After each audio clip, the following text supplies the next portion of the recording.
Are we awake? That's the big question. There it comes. There's YouTube. There it is. Yeah, it's happening. All right. What's up, everybody? Welcome to the patron stream. Thank you for your patronage. Thank you for being part of this. You make Get Your News On with Ron possible. This is the stream where I only look at stuff submitted by the patrons. Patreon.com/Ron Placone. By the way, if you are interested and able for a Give What You Can level, you get all kinds of exclusive fun stuff, including this replay. All right.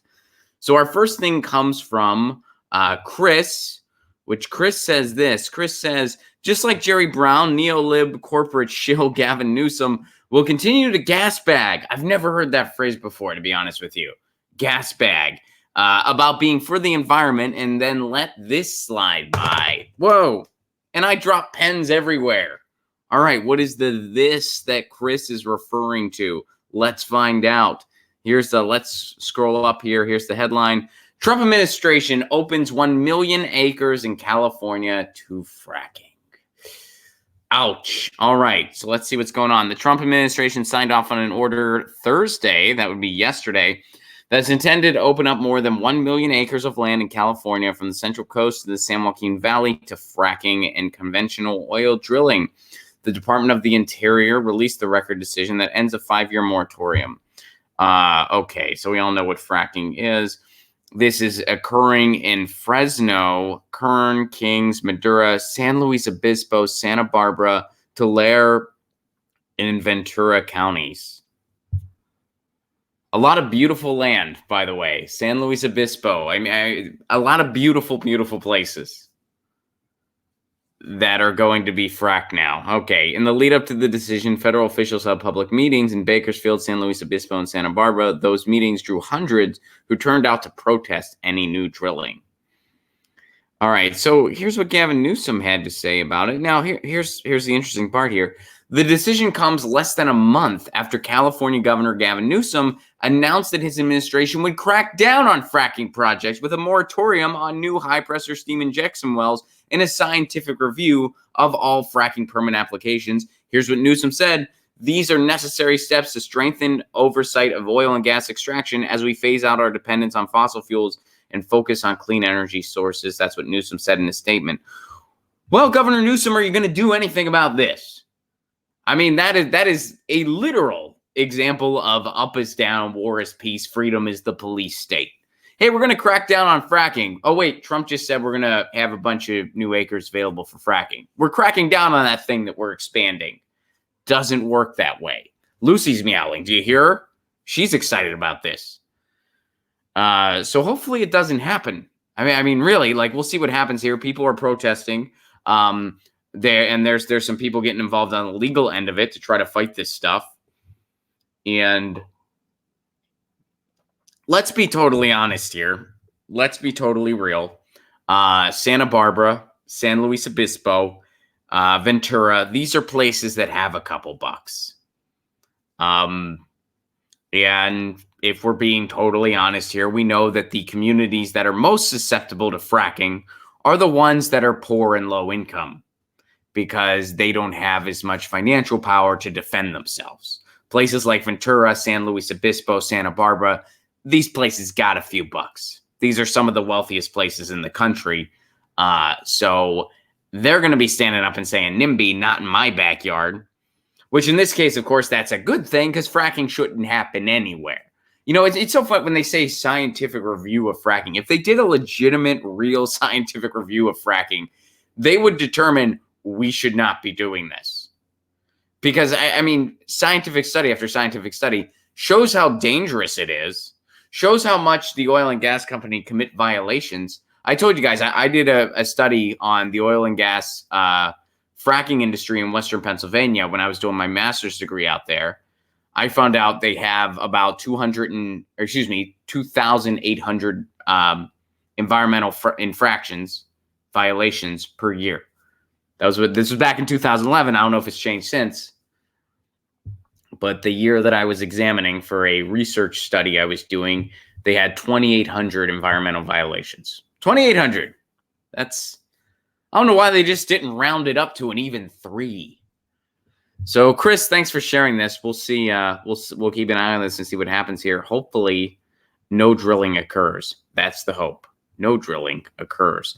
All right. Next, we got something from Dominic. So Dominic shares this, and I did a segment. Well, I've done a couple segments this week on Pete Buttigieg, and I talked about how he really flip-flopped recently and got called out for it on Medicare for All. There's tweets that he sent in February of 2018, not that long ago. That's really not that long ago, where he said he totally supports Medicare for All. He said it to the People's Summit in Chicago. You can go find that video over on the YouTube. And now he doesn't support Medicare for All, and that's obvious. He's been very outspoken against Medicare for All. In fact, he uses right-wing talking points that have been debunked over a decade ago. He's recycling right-wing talking points from 2008 to crap on Medicare for All. But other people are bringing up an essay that he wrote when he was 18. Now, I didn't include that in my segment because I'm like, look, the reason people are saying refund Pete is not because of an essay he wrote when he was 18 years old. It's because of all his flip-flopping on policies. Oh, and by the way, something else he did, his campaign called the police on black protesters. People were protesting his big dollar closed-door event, and they called the cops on those protesters. Instead of going out and speaking with them or addressing them, they just called the police. That's for the people, isn't it? But it's an interesting essay from Pete Buttigieg. And now, again, this was written when he was 18, which, of course, we were all different people when we were 18. But what's interesting here is I kind of see this as almost a bit of a confessional. So check this out. We're not gonna read the whole thing, but so this was the essay that Pete Buttigieg wrote when he was a senior in high school. In this new century, there are a daunting number of important issues which are to be confronted. Blah blah blah. We must re-examine the psychological and political climate of American politics. As it stands, our future is at risk. Okay, due to cynicism among voters and elected officials. Now, here's a real interesting part. A new attitude has swept American politics. Candidates have discovered that it is easier to be elected by not offending anyone rather than by impressing voters. Politicians are rushing for the center, careful not to stick their neck out on issues. So Pete Buttigieg knew what elected officials were doing back when he was 18 years old. They're rushing to the center. They want to just not offend anybody instead of really exciting voters. Sounds like what Pete Buttigieg does, doesn't it? I mean, The Onion even wrote an article about the guy where they were like, Pete Buttigieg is having a picnic to just kind of appease voters. When policy was brought up, he changed the subject. That was an Onion article. That's eerily accurate. That's what Pete Buttigieg does. He has either no policy ideas or bad policy ideas. When you talk policy with that guy, Lucy's very active today. It's either no policy or bad policy. Hi, Lucy. How are you? I think it's because she's overdue for her brushing and her treat. She's like, it's time for brushing and a treat. As soon as the stream's over, Lucy, as soon as the patron stream is over, why don't you chill until then? So Pete Buttigieg knows what a politician does, and here he is deciding to do that. Now, I saw this on Twitter, and I didn't look into it that much, and I didn't really, bring it up on Get Your News On with Ron, but there was this guy on Twitter who says, like, he's known Pete Buttigieg his whole life. They were childhood friends, or at least childhood acquaintances. I don't know if they were close, but he said that Pete Buttigieg, for as long as he can remember, was obsessed with one thing and one thing only, and that was becoming president. That's all he cared about. Which, who knows if this guy is who he says he is? It's just an anonymous, unverified account on Twitter. So who knows if there's any validity to any of that? But the reason I even mention it, what this essay shows is that Pete Buttigieg, first of all, very well written. I will say that. Incredibly well written essay. No doubt. Smart guy.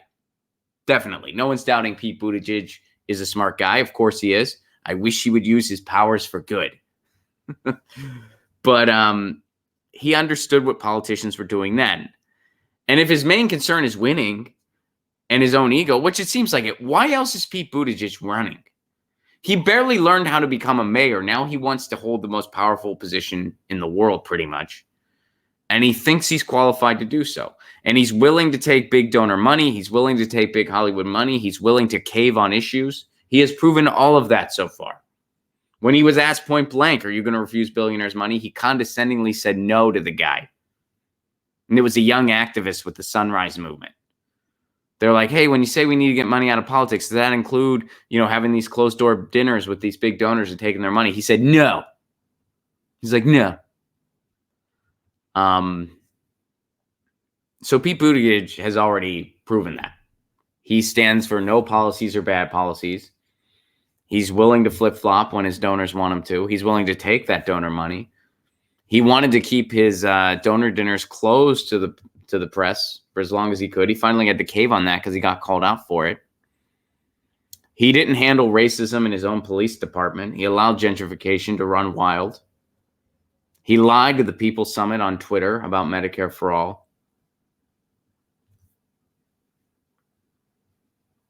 He wrote an essay when he was 18 saying what politicians do and saying that it's bad. Because here's what he goes on to say about Bernie. Sanders' courage is evident in the first word he uses to describe himself. A couple paragraphs prior, he was talking about how there's all these buzzwords that are bad words in our discourse. Socialist, in a country where communism is still the dirtiest of ideological dirty words, in a climate where even liberalism is considered radical and socialism is immediately and perhaps willfully confused with communism, a politician dares to call himself a socialist? He does indeed. Very well written. For an 18-year-old, this is incredibly impressive. Here is someone who has looked into his own soul and expressed an ideology, the endorsement of which in today's political atmosphere is analogous to a self-inflicted gunshot wound. Wow, good prose. I think it's analogous. I think I mispronounced that. And after numerous political defeats in his traditionally Republican state, Sanders won the office of mayor of Burlington by 10 votes. A successful and popular mayor, he went on to win Vermont's one congressional seat in 1990. Since then, he has taken many courageous and political risky stands on issues facing the nation. He has come under fire from various conservative religious groups because of his support for same-sex marriages. His stance on gun control led to NRA organized media campaigns against him. Sanders also has shown creatively in organizing drug shopping trips to Canada. By the way, he still does that. Bernie Sanders still does that for senior citizens to call attention to inflated drug prices in the United States. So Pete Buttigieg knows what Bernie Sanders is, what Bernie Sanders does, and he realized that's the long road. I don't want the long road. Pete Buttigieg has one concern, winning. That's all he wants. He just wants to be president.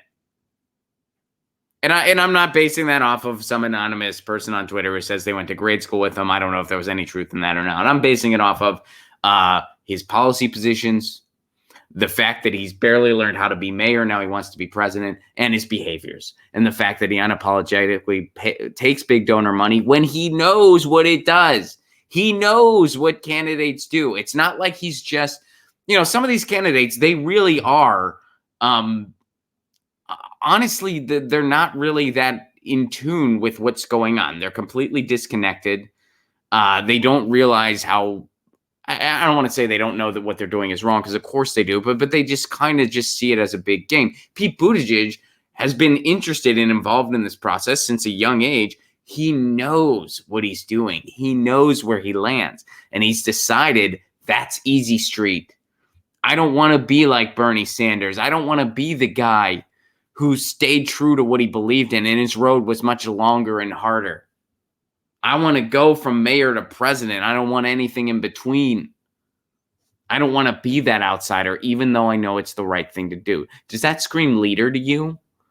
The person that just wants the easy ticket.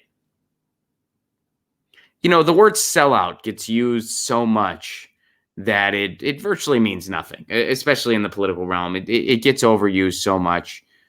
But there are places where it's still applicable. And Pete Buttigieg, I mean, if there was a picture dictionary and the word sellout in the political realm could be there, he'd be one of the best candidates for it. Here's a guy who clearly knows the difference and has known since he was 18. He knows which path is the path of least resistance and which path is the path that's actually genuine and noble and actually wants to help people. And he's choosing that easy path. And he knows what he's doing. And this essay, proves that he knows what he's doing. The lesson to learn from this essay is not, oh, Pete Buttigieg liked Bernie Sanders when he was 18 and then he changed. There's a lot of, well, I want to say there's a lot of principles I had when I was, but really, I just didn't really have many principles. I mean, I had the concept of right and wrong, but as far as like opinions, I didn't really have any. You know, I just wasn't paying attention all that much. I mean, I was starting to question a lot of what I was taught. You know, I went to a Catholic school, and I was starting to question all that stuff. You know, especially when it came to gay rights and stuff like that. I was for gay rights, so I didn't understand why the church was against gay people, and I disagreed with that. So I guess I was starting to form opinions, but you know, I certainly didn't have political opinions in the way that Pete Buttigieg did when he was 18. So the lesson here, my point is, the lesson is not, oh, Pete Buttigieg changed since he was 18. We've all changed since we were 18. The lesson here is Pete Buttigieg knows what a politician should be. And he also knows what a politician can be to try to get ahead quicker. And he's choosing that latter path. Do you think this is a person who's going to fix climate change? Do you think this is a person who's going to fix healthcare? Do you think this is a person who's going to do anything about education? Do you think this is a person who's going to end the wars? Certainly not for all the above, because Pete Buttigieg is on the wrong side of every single one of those issues. He wants to increase the wars. He doesn't want to do anything about rising tuition costs in college. He doesn't even think that's the problem. He thinks the solution is to require people to have a year of service because he grew up in a bubble of privilege, so he can't imagine what it's like for people who before they're 18 are already helping their families pay the bills. So the idea of some year of service is just completely unrealistic to them. And instead of trying to create a society where that might be more feasible for more people, he'd rather just throw it out there right now because he is blinded by his own privilege. He's against Medicare for all, even though he lied and said he wasn't in 2018. So that's what we get out of Pete Buttigieg's essay. What you should really get out of Pete Buttigieg's essay, this guy knows better. He knows what he's doing, and he doesn't care because he just wants to win. And if you think that's a leader or someone who gives a shit about anything except for their own power, you're delusional. So thanks for sharing that essay, Dominic. Thank you very much for sharing that essay. I appreciate it very much. Guys, thank you so much for your patronage once again. I literally couldn't do any of this without you. And I know, here's the thing. Next year, my goal for Get Your News On with Ron, I want to start, in addition to what we're already doing, I want to start making mini documentaries around the issue of municipal broadband. We're at a crossroads when it comes to that issue. Bernie Sanders has a plan for universal broadband. Other politicians are talking about it too. The courts ruled that states can make their own net neutrality laws, can build their own muni broadband. Again, municipal broadband, I'm sure you know this if you're already a patron, but that's city-owned internet.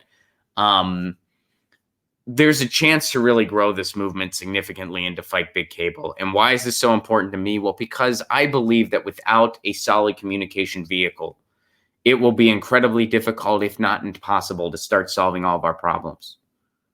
If you had to rely on the corporate media for information about climate change, how screwed would all of us be? Completely is the answer. If you had to rely on the corporate media for news about healthcare, for news about living wages, for news about protests, for news about movements, for news about water, for news about war, we'd be screwed. So without a free and open internet, what can we hope to accomplish? So that's why it's a really important issue to me. And I do believe that we still need a lot of information around it to build a huge movement, because this is something we can all do in our cities. So I want to start making mini documentaries. I want to start getting involved more in Pasadena. I've done some things so far. I want to start jumping in, and I want to document it all properly. That's going to take resources that I don't have right now. So your patronage means everything. I cannot do any of this without you. I cannot even entertain the idea of expanding without you. So thank you so much for being part of this. And thank you, Dominic and Chris, for your stories. Chris, I know you're in the Southern California area. I hope I see you. I hope I see you this weekend. So guys, thank you very much for those stories. Again, this has been the patron stream where I only look at stuff from the patrons. I hope you all have a wonderful weekend. And by the way, if you're in the area tonight, it's not too late. Ventura Harbor Comedy Club in Ventura, California. We can plan our froking. Wow.